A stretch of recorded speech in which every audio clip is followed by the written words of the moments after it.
Welcome to this daily horoscope. My name is Athen, and this is for November 14th through the 16th, Friday through Sunday. Okay, so we've got the moon now shifting into Leo, and this is a very harmonious aspect to the current position of Pluto and Mars, which has been this conjunction this week where this whole powerful energy and transformation has been taking place. So this is a nice weekend, actually, very harmonious. It's also forming nice sextiles up to the sun. And it's in its third quarter phase, which means that the energies are coming down. They're coming down, but they're still pretty high. We can still utilize them. And with all this transformation, perhaps, that we felt this week, it's a good time to have fun, enjoy yourselves, be playful, celebrate, do things out in out in town or with friends to really and just lighten things up a little bit, because things have been a bit perhaps serious or intense, and this can be really good energy to do that. And we'll notice when we lighten things up and we're really connected to that heart and lightness and joy for life, essentially, then it's really supporting and helping us understand a little bit more about the transformational process. Now, the main reason I say that is because there's a support here with the aspects, but also Mercury is going to be sextiling up to Pluto on Sunday. So this is a really reflective energy. You know, when Mercury contacts Pluto, especially after a transit like this with Mars, we can really learn a lot. So I feel like reflecting over the weekend, through fun, through having fun, through playfulness, we reflect on what we've learned over the week with this Pluto intensity and Mars and all of this.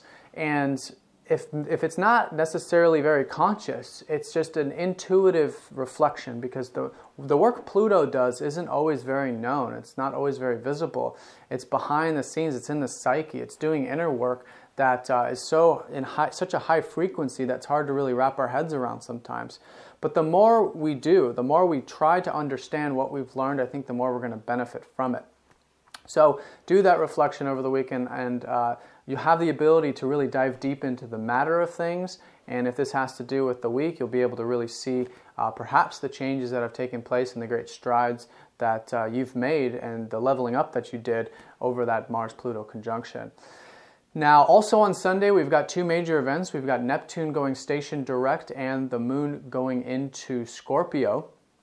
Now, in terms of Neptune, over the past 6 months, this is where things have been a little bit more nebulous. Anytime Neptune goes retrograde, it creates this sort of feeling that it's like things are a little bit spiritual. It's like we're kind of seeing behind the veils of reality. Things aren't totally clear. It's like we're kind of living in like a dream kind of state. If you've been feeling that, you'll know what I mean. But now with Neptune going station direct, the fog starts to lift, and we can start to then see through the veils of nebulousness, but then into the reality of things and actually see things a lot more clear. So less of the dream space. It's like we kind of wake up. And then for the next 6 months, this will be the case. And it's this kind of cyclical thing that Neptune does. But if things have been felt a little bit foggy, and this depends on where Neptune's transiting your particular chart, just know that Neptune is going to slowly start to go station direct now next week, starting on Sunday, and things will start to make a little bit more sense. Things will be less dreamlike and more in a grounded sort of reality. Now, in terms of the sun entering Scorpio, this is us wanting to really transform and see the more meaningful, deeper aspects of life. We've had Venus in Scorpio for a little bit now, and now the sun's going to be following in.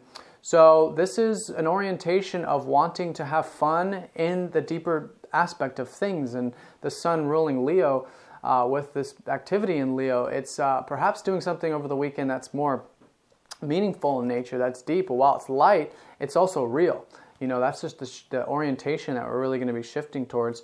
And for the next 30 days while the sun is in Scorpio, wanting to get deeper, perhaps in relationships, but with ourselves, and wanting that transformational process, and perhaps seeing the intense the intense beauty of what that brings. With the sun, it's seeing how through the transformation process, we come alive, we shine, we are able to be ourselves, and it creates a lot of burning away of old emotions, old concepts, which lets the light shine even brighter. So, but in a nutshell, it's, I think, just wanting to get more meaningful and truthful and deeper in life in general. And we're going to slowly start to feel that energy starting on Sunday and into next week. All right, guys, so I'm going to draw a card and see where Spirit would like a little more emphasis for these few days. Okay, Capricorn. Well, Capricorn is, I think, a reminder to stay grounded with all of this, actually. You know, Pluto can create a lot of structural changes, but there are always structural changes that need to be made on a foundation. And Capricorn is the reminder to keep our foundations intact and to continuously build one step at a time towards the big picture. You know, Capricorn's the top of the chart. He's able to see the whole, the whole sphere of things, the whole perspective. And so don't lose sight of that perspective and see everything in the big picture in the long term, and how each of these steps, each of these transformations are creating the constructive changes for your future. And perhaps this is just a reminder also just to, in general, stay grounded. While you're having fun, just keep that, 2 feet firmly on the ground and approach life in that mature, responsible sort of way. All right, guys, I hope you have a great weekend, and I'll see you next time. Take care.